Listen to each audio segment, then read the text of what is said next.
আসহাবুল উখদুম কোরআনে বর্ণিত ইতিহাসের সবচেয়ে ভয়ঙ্কর আগুনের ঘটনা, পরীক্ষিত আগুনের ঘটনা।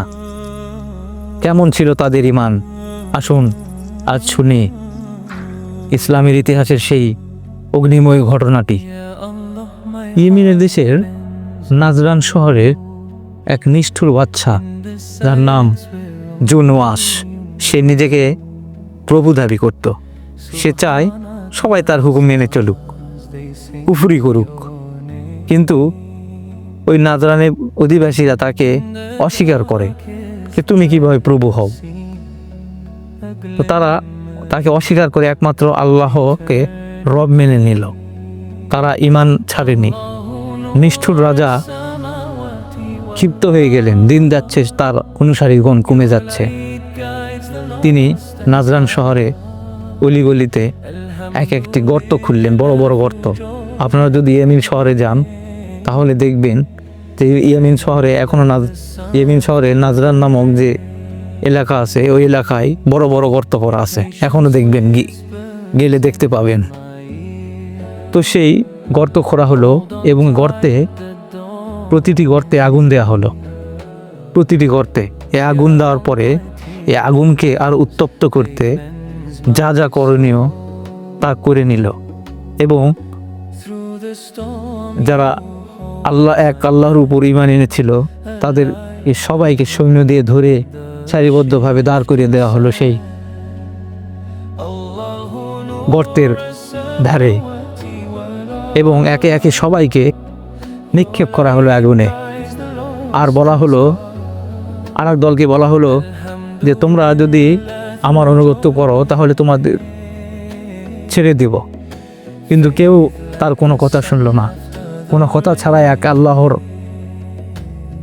আল্লাহর প্রেমে ব্যাকুল হয়ে সেই গর্তে লাফ দিল। সবাই, বৃদ্ধা মহিলা, সবাইকে সেই জুনওয়াস কঠিন রাজা সবাইকে নিক্ষেপ করল আগুনে। শেষমেশ একজন মাত্র এক মহিলা দুগ্ধপুষ্য শিশু নিয়ে আগুনের গর্তের ধারে পা থরথর করে কাঁপাচ্ছে, কি করবে ভেবে পাচ্ছে না। তো হঠাৎ আল্লাহ তাআলার অলৌকিক শক্তি দ্বারা সেই দুগ্ধপুষ্য শিশুটি কথা বলতে শুরু করে দিল। শিশুটি বলল, মা ভয় পেও না, তুমি হকের উপর আছো। ওই মা এক নিমিষে শিশু সহ ঝাঁপ দিলেন গর্তে, আগুনের গর্তে। সূরা আল বুরুজের আয়াত নাম্বার 85 এই বিবরণ দেওয়া আছে, লোমহর্ষক কাহিনীটি দেওয়া আছে সূরা আল কোরআনের সূরা বুরুজে। আগুনে তাদের শরীর পুড়েছে, কিন্তু ঈমান তাদেরকে ছাড়তে পারেনি। 2026 সালে এসে এরকম ঈমান যেন আল্লাহ তাআলা সকল মুসলিম ভাইদের অন্তরে দান করেন। আসুন সবাই সবার জন্য দোয়া করি, এরকম ঈমান যেন আপনার আমার আল্লাহ তাআলা আপনাকে আমাকে দান করে। যদি ভিডিওটি ভালো লেগে থাকে, অনেক বড় হয়ে গেল, সবাই ক্ষমা করবেন, একটু ধৈর্য সহকারে শুনবেন।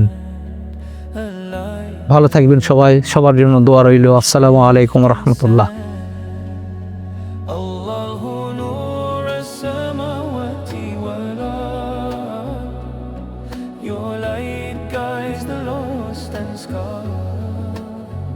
Alhamdulillah, through joy and pain, faith like the sun after the rain.